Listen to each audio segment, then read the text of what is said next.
Hello guys, அதுவும் முக்கியமாக இந்த ஸ்ரீலங்கன் ஃபேன்ஸ் ரொம்ப சந்தோஷமா இருப்பீங்கன்னு நினைக்கிறேன். எனக்கும் ரொம்ப ரொம்ப சந்தோஷம். ஏன்னு பார்த்தீங்கன்னா ஸ்ரீலங்கா வந்து ஆஸ்திரேலியாவை ஒயிட் வாஷ் பண்ணிட்டு பெருமையாக சொல்கிற அளவுக்கு ஸ்ரீலங்கா முடியல் செஞ்சுருக்காங்க. இன்றைக்கு என்ன நிலைமைன்னு பார்த்தீங்கன்னா டொஸ் வின் பண்ண ஸ்ரீலங்கா டீம் வந்து ஃபர்ஸ்ட் பெட்டிங் எடுத்தாங்க. சரி, போன மேட்ச் மாதிரி முன்னுக்கு சுதாப்பி பின்னுக்கு தான் அடிப்பாங்க யோசிச்சா முதலாவது விக்கெட்டை வேலைக்கு 10 நிமிஷம் இழந்தாலும் வழக்கம் போல அவிஸ்க பெர்னாண்டோவுக்கு பதிலாக விளையாடின நிசான் மதுஸ்க இன்றைக்கு வந்து ஒரு நல்ல விளையாட்டை விளையாடி இருந்தாருன்னு சொல்லணும். அவர் வந்து குசல் மெண்டிஸோட சேர்ந்து நல்ல ஒரு பார்ட்னர்ஷிப்பை போட்டார். அது மட்டும் இல்லாம அவர் ஒரு 50 ரன் அடிச்சுட்டு அவுட் பட்டாலும் அதுக்கு அடுத்ததா வந்த நம்மட கமிண்டு மெண்டிஸும் குசல் மெண்டிஸும் சேர்ந்து நல்லா விளையாடுவாங்க. இனி ஹிட்டிங் பண்ணி கொண்டு போய் ஒரு பெரிய இடத்துல ஸ்ரீலங்கா டீம் விடுவாங்கன்னு பார்த்தா கமிண்டு மெண்டிஸ் வந்து திருப்பவும் சொதப்ப வலிக்கிட்ட. என்னடா இது, வழக்கம் போல ஸ்ரீலங்கா டீம் திருப்பியும் துவங்கிட்டுதோ, ஒன்றில் முன்னு கழிப்பாங்க இல்லாட்டி பின்னு கழிப்பாங்க, மிடில் ஓடர் வாழ்க்கையிலையும் அடிக்க மாட்டாங்கன்ற மாதிரி ஸ்ரீலங்கா டீம் போட்டு பார்த்தா அடுத்தது அசலங்கா வேற எனக்கு ஒரு பயமா இருக்கு. ஏனண்டா உண்மையிலேயே ஒரு முதல் மேட்ச்ல ஒருத்தன் செஞ்சுரி அடிக்கிறான்டா, அடுத்த மேட்ச்ல வந்து அடிக்கிறே இல்லை. நீங்க எடுத்து பாத்தீங்கன்னா தெரியும், போன மேட்ச் வந்து ரோஹித் சர்மா இந்தியாவில் செஞ்சுரி அடிச்சு போட்டு அடுத்த மேட்ச் வந்து அடிக்காம விடுறாரு. அதே மாதிரி இவன் அசலங்காவும் அடிக்காம விட்டுருவான்னு யோசிச்சா அசலங்காவும் குசல் மெண்டிஸும் சேர்ந்து நல்ல ஒரு பார்ட்னர்ஷிப் கொண்ட போடுறாங்க. பார்ட்னர்ஷிப் அப்படி ஒரு பார்ட்னர்ஷிப். இதுக்கிடையில வந்து நம்மட குசல் மெண்டிஸ் செஞ்சுரியா போடுறார், 5வது செஞ்சுரியா போடுறார். 5வது செஞ்சுரியா போட்டுட்டு அவர் அவுட் பட்டாலும் அடுத்ததா வந்த லியானகேயும் அசலங்காவும் சேர்ந்து நல்ல ஒரு பார்ட்னர்ஷிப்பை போட்டாங்க, அதுவும் வேகமா. அவங்க 2 பேர்ட்ட உதவியோட ஸ்ரீலங்கா டீம் வந்து 281 ரன் அடிக்குது ஆஸ்திரேலியாவுக்கு எதிராக.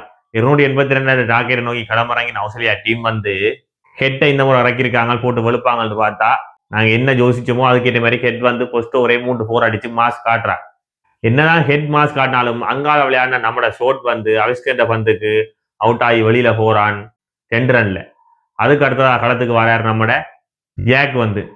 ஜாக்கும் வந்து வந்த விதத்திலேயே நடைய கட்ட அஸ்கண்ட பந்துக்கு அடுத்ததா களத்துக்கு வராரு இடியமின் சிமித். அப்ப சிமித்தும் ஹெட்டும் சேர்ந்து ஒரு காட்ட போறாங்க ஸ்ரீலங்கான்னு பார்த்தா ஹெட்டை வந்து திருப்பி அவிஸ்க தூக்குறான். 18 ரன்ல ஹெட் வந்து அவுப்பட்டு போறார். 3 விக்கெட்டையும் அவிஸ்கா தான் தூக்கி எறிகிறான்றதை சொல்லிக்கொண்டு அடுத்ததா களத்துக்கு வரார் நம்மட இங்கிலீஷும் சிமித்தும் சேர்ந்து ஒரு பார்ட்னர்ஷிப்பை போட்டு கொண்டு போக வெல்லா வந்து இங்கிலீஷை தூக்குறான் 22 ரன்னுக்கு. ஏற்கனவே வெல்லா வந்து எல்லா இங்கிலீஷ் பேட்ஸ்மேனையும் எடுப்பான், அதுலயும் இவருக்கு பேர் வேற இங்கிலீஷ், ஆளை விடுவானோ ஆளையும் தட்டி தூக்குறான். அதோட வந்து ஆஸ்திரேலியா 4 விக்கெட் இழந்து திணறுது. அதுக்கு அடுத்ததா களத்துக்கு வரார் நம்மட ஹார்டியும் வந்தோடனே 0 ரன்ல அவுட் ஆகி நடைய கட்டுறார் கசரங்கண்ட பந்துக்கு. சரி என்று அடுத்ததா களத்துக்கு வரார் மேக்ஸ்வெல். போன மேட்ச்ல மேக்ஸ்வெல் விளையாட இல்லை, மேக்ஸ்வெலுக்கு ஸ்பின்னர்ஸ்டா காணும், போட்டு நொறுக்குவான்ட்டு பார்த்தா வந்தோடனே மேக்ஸ்வெலையும் தட்டி தூக்குறான் நம்மட வெல்லா. பிறகு ஒரு கொஞ்ச நேரத்திலேயே சிமித்தை தட்டி தூக்குறான் நம்மட கசரங்க. அதோடையே ஆஸ்திரேலியா டீமின் ஆட்டம் முடிஞ்சு போச்சுது. அப்படியே மலமரண்டு விக்கெட்டை கொடுத்து ஆஸ்திரேலியா டீம் வந்து ஓல் அவுட் ஆகுது 107 ரன்னுக்கு.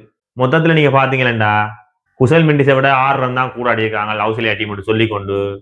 அங்கால விக்கெட்டை பாத்தீங்கன்னா வெள்ளாலகே வந்து 4 விக்கெட்டையும், கசரங்க வந்து 3 விக்கெட்டையும், அவிஸ்க பெர்னாண்டோ வந்து 3 விக்கெட்டையும் கைப்பற்ற ஸ்ரீலங்கா வந்து மாசா ஒரு வெற்றியை பெற்றுட்டு தான் சொல்லணும். இது இப்படிக்க மேன்ஸ் மேட்ச் வந்து இப்படியும் குசல் மெண்டிஸ் தான் போகும். அதே மாதிரி மேன்ஸ் சீரிஸ் அசலங்காவுக்கு போகும். ஏனண்டா நான் இப்போ வீடியோ வந்து எடுக்கிற நேரத்துக்கு அங்கே இப்போ தான் கொடுத்து கொண்டிருப்பாங்க, அதுக்கு முன்னே வந்து நான் வீடியோ எடுக்க வலிக்கிட்டேன். அதனால சொல்றேன், இது என் கணிப்பை வச்சு சொல்றேன், இப்படி தான் போகும் என்று சொல்லிக்கொண்டு அடுத்த வீடியோவில் சந்திப்போம். நன்றி, வணக்கம். சப்ஸ்கிரைப் பண்ணுங்க, பெல் பட்டனை அமர்த்தி வச்சுக்கொள்ளுங்க.